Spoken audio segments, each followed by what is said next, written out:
Hello and welcome to the Cinema ATL Podcast. The Cinema ATL Podcast is a weekly podcast that examines the world of entertainment through the lens of local Atlanta filmmakers. That would be us, your hosts. I'm Michael D. Freeman, and that is Martin Kelly.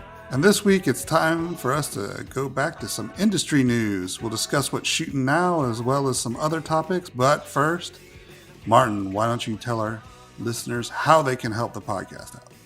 Well, you can help the podcast by listening like you're doing right now and also subscribing and rating and commenting wherever you listen to this podcast, whichever format you prefer. We want you to rate us there. So Apple Podcasts, Amazon, Spotify, iHeartRadio, SoundCloud, Stitcher, and more. And even on Google Podcasts and YouTube. And we also want to hear from you. You can tweet us at CinemaATL or at my personal account at Badger33. Or at Marte_Real1 for me.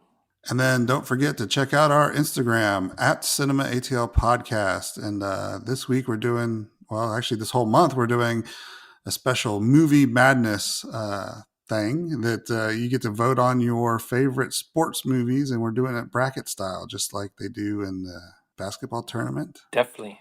And not too late to join in. It's a Sweet 16 round right now, but we could always use more votes. And then you can always check us out at cinemaatl.com, the OG website. All of our podcasts are published there as well. So check that out. Definitely. All right. Well, we're going to get into the industry news right now.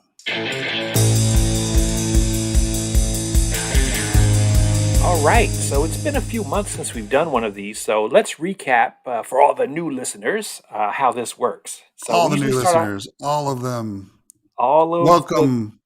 Exactly. Welcome to us. Welcome. And we hope you get used to listening to us and enjoy the podcast. So what we usually do when we do industry news is we start with like some new and upcoming releases that were filmed in Georgia. We talk about those. Then we talk about stuff that's shooting right now. So stuff that's going to be on the radar for down the line. And then we usually, not all the time, but sometimes we throw in some other nuggets of general film and media news. So that's what we'll do. Right. And just as a reminder, if any of these projects that we talk about that are shooting now or in the future are interesting to you should always check out the Georgia Film Help Wanted hotline at georgia.org for more information. They normally post crew calls there, and you can get in on some of the action if you want to join up with some of these projects. Absolutely. And that would, if you're looking to break in, that's a good place to start looking for some opportunities. But first, let's talk about some recent and upcoming Georgia releases. And we're going to lead off with Coming to America, which just came out on Amazon, was the biggest streaming hit of that platform. And if you haven't heard it, we did a review on our recent podcast. So, check that out and listen to our thoughts on Coming to America. And again, it starred Eddie Murphy, Arsenio Hall, and Wesley Snipes. Right, and we were talking about that movie probably almost 2 years ago now when we originally were doing industry news. Right, it was mentioned right here on the industry news quite a while back. Another movie that came out recently on a streaming platform is Boss Level. This was shot here in Atlanta as well. It's now out on Hulu, and you can check that out there. It stars Frank Grillo and Mel Gibson in another time loop type movie about a special forces operative who is hunted down every day and has to find a way to escape his death. It's kind of interesting how many time loop movies have been released recently. There was Palm Springs that came out, last year. And then there was a movie called The Map of Tiny Perfect Things that just came out. I think that was on Amazon. So there's been several, I guess the time loop movies back. Nice. Back in full force. Back in vogue. And speaking of force, Thunder Force is coming to Netflix on April 9th. And this is the latest Melissa McCarthy movie. And she stars with Octavia Spencer as two friends who happen to gain superpowers. And this is written and directed by Ben Falcone, who's McCarthy's comedian husband and frequent collaborator. And this marks another film that Melissa McCarthy has shot in Georgia. She's done quite a few here. And so this trailer is available, and I've seen it, and it looks like it could Right. be a lot of fun. Could be a Yeah, it lot of looks fun. pretty funny. Looks pretty good. Moving into TV, recently, new episodes of The Walking Dead just recently debuted. I think they're doing 6 additional episodes as an add-on to season 10, which wrapped up last year. These are like just additional episodes that kind of bridge the gap between season 10 and season 11, which has started filming and is planning on premiering in 2021. But the new 6 episode mini season, I guess you might want to call it, is out right now. So check Cool. that out on AMC.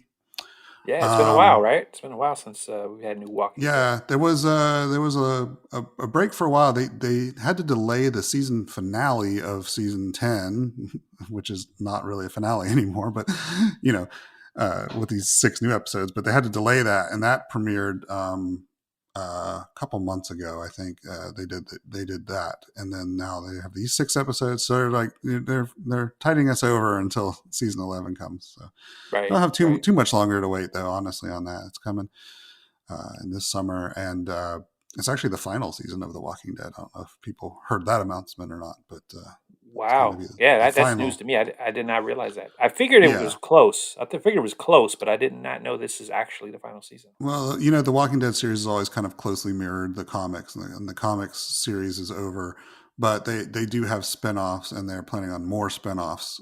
So this main series might be ending, but there's still plenty of Walking Dead in the future. Cool.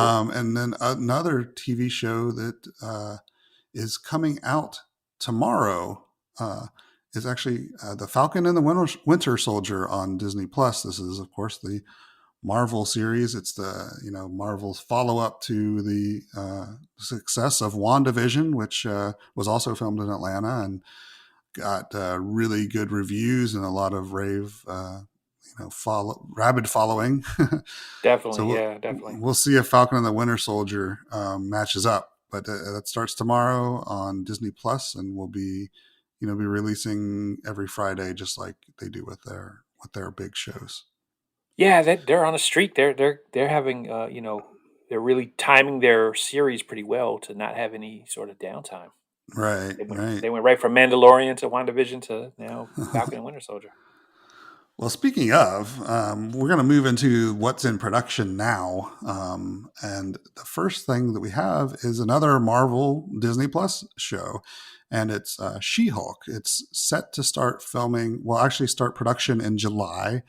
And this will be joining other Disney Plus shows that are actually shooting right now, which are Hawkeye and Ms. Marvel. We've talked about them previously, but Hawkeye, I've heard, I've seen set reports all over the place. They're filming all over Atlanta. I hear people running into Jeremy Renner and Haley Steinfeld and things like that. So that's exciting. But She-Hulk, to go back to the newer production, is actually set to star.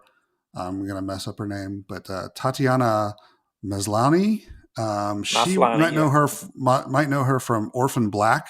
Um, Yes, definitely. she'll be playing the lead role. Jennifer Walters, who's Bruce Banner's cousin and a lawyer. And she gets some of the Hulk powers as well from a blood transfusion from Bruce. Um, Nice. so that's, Nice. well, at least that's the comic book version. So we'll have to see if that happens in the Marvel series. But She Hulk's always been an interesting character with Marvel. She's very the stories are very comedic with her because she still practices law as this big green woman that's like super powerful, and so Nice. she often like represents superheroes and stuff like that. So we'll see if they take that route with it. It could be a really fun show. That would be fun, and it reminds you of kind of a version of Professor Hulk almost. Yeah, So, yeah, so the one that she can actually still function intellectually even with the right, superpower, I guess. So that's awesome.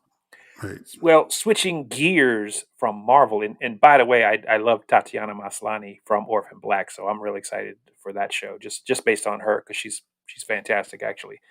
Um, Switching gears though from Marvel to DC, and the third season of Doom Patrol for HBO Max is being shot right now, and It's formerly been on, remember the DC Universe streaming, Hmm. but now that's been moved and it streams on HBO Max. So if you haven't caught any of the Doom Patrol seasons, you can catch them on HBO Max if you have that. And so it's kind of interesting. I've seen much of the first season of Doom Patrol, and it's kind of interesting. It's pretty cool. So excited to see where it goes from there. Yeah, and it's also gained in popularity, much like Cobra Kai did, moving from YouTube Red Yeah. to Netflix. It's kind of got a second life, so now people have been talking about it, and it's getting a lot more notoriety. So that's good for Doom Patrol. Yeah, definitely, and I think it's natural that it would get more audience just because I think more people had access to Right. HBO Max than were subscribing to the DC universe. Yeah, So, and DC Universe is such a niche, mhm, product that now you're opening it up to people who are casual, right, comic book fans who might be interested. But it's been really well received. So kudos to people working on it. In fact, we know a couple people that are working on it. So it's good news that they're doing number three. definitely. And then finally, for TV shows in production now, we got some more movies on the way. But for the last TV show that we have, and there's tons of other TV shows that are in production right now. These are just some of the highlights of some of the newer stuff that's come up. But this one's called Heels. And it's probably different than what you're thinking it might be based off that title. It's actually based around the world of small town pro wrestling. So these are heels in the term, like the term of the heel as being the bad guy wrestler, Right, right. not shoes as most Hmm. people might think it might be. Um, but this is a show being I thought produced this for. I thought this was like a spin-off of Claws, but I guess it's not. Yeah, I mean that's what you could imagine it might be, right? But yeah, this is a new show for Stars, and it stars stars and stars. It stars Stephen Amell, who you might know as the Green Arrow, and Alexander Ludwig, who was on Vikings. So Nice, interesting nice. concept, and be interesting to see how they go with that. Yeah, I remember we brought this up quite a while back when it was first announced, but it's finally now in production, and we didn't Right, know as many details at that point. So that was quite a right. while back when we first.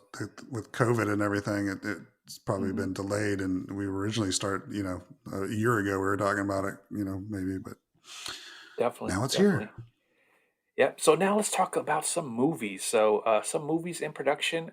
One Way, which is a thriller starring the ubiquitous Kevin Bacon and Colson Baker and Megan Fox. Now Colson Baker, you may know as Machine Gun Kelly, who used to be a rapper and now kind of a rocker, but he's still popular and he's actually a pretty good actor. I remember him on the Showtime series Roadies, and he Mhm. surprised me in that series. But he's been doing a lot of acting since then, and so I guess he's in this, and apparently this may be continuation of his hookup with Megan Fox, because I believe in the tabloids they've been linked. So, but this is supposed to be, and this is an interesting mashup.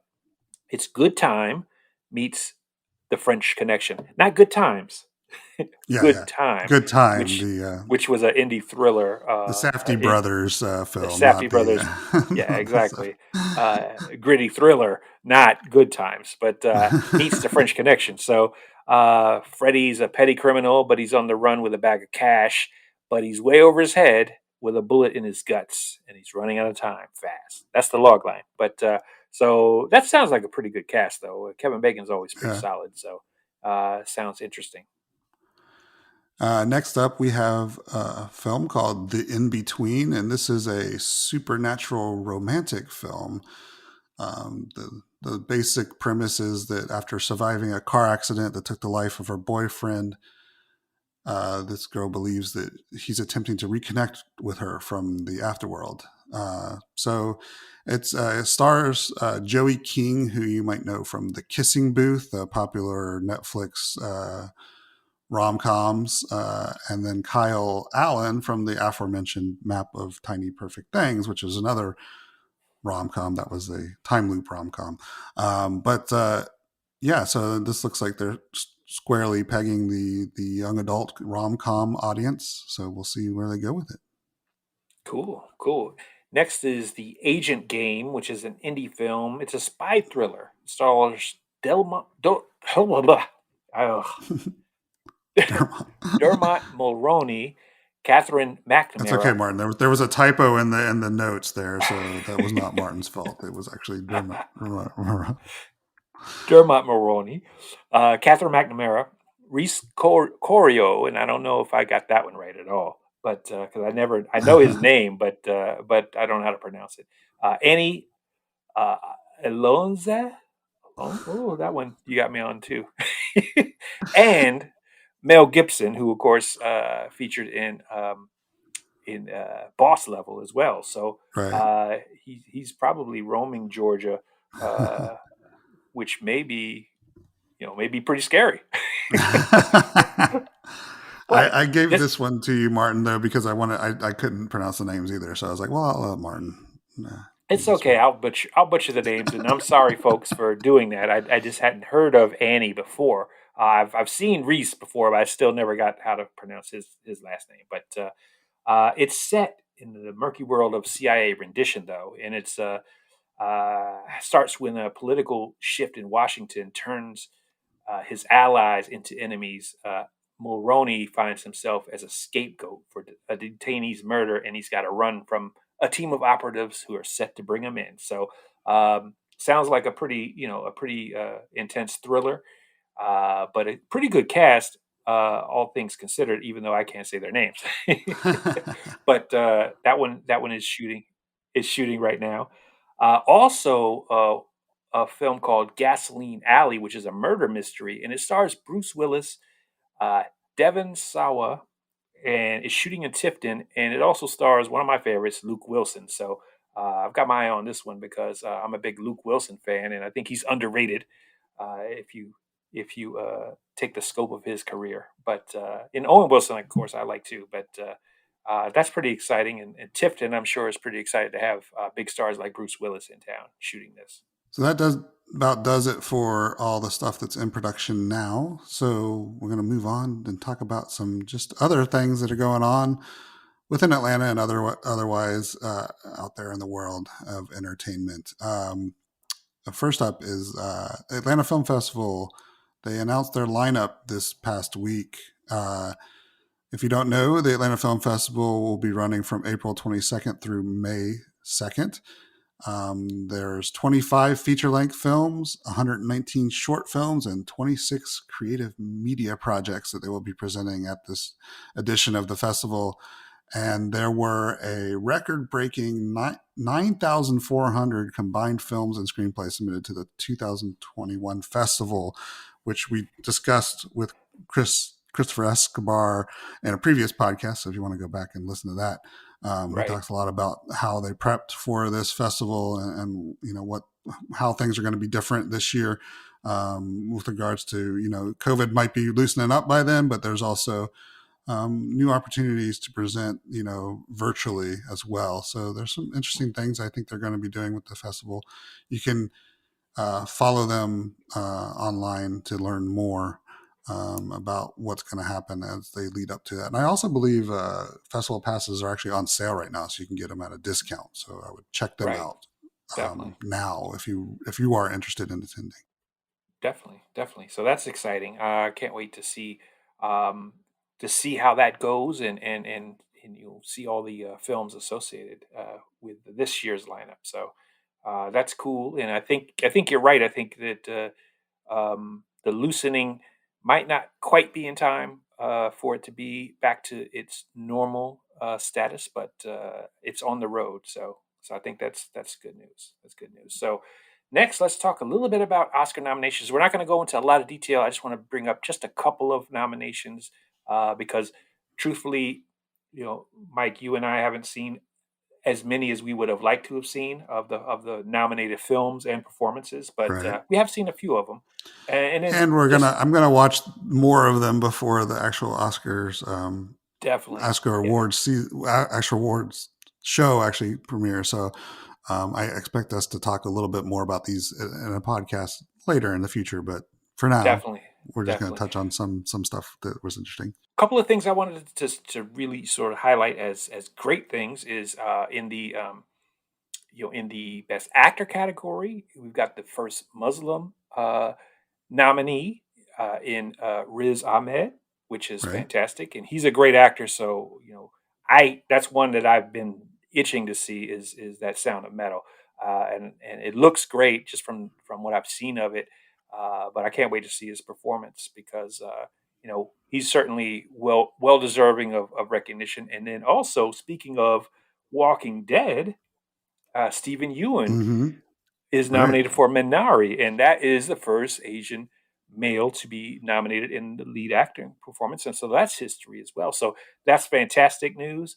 Also nominated of note is Chadwick Boseman for Ma Rainey's Black Bottom, and of course this is posthumously. And of course, we really have enjoyed Chadwick Boseman's work over the years. So it's kind of bittersweet that he gets a nomination, but Right. certainly good to see. And then next, I want to talk about a movie we did see, which is Judas and the Black Judas and the Messiah. Black Messiah, and it has Right. two nominees in the supporting actor category: Daniel Kaluuya and Lakeith Stanfield. And Lakeith Stanfield, I love Lakeith Stanfield, but Lakeith Stanfield is actually the lead in this film, and Right. so it's kind of funny that that he's nominated in the best supporting role. And I saw him post about him being perplexed too. And I really thought that he shouldn't have been perplexed because I just assumed that, Warner Brothers put him up in that category because thinking, that may be the better chance Right. for him to get a nomination. Yeah. But apparently that's not the case.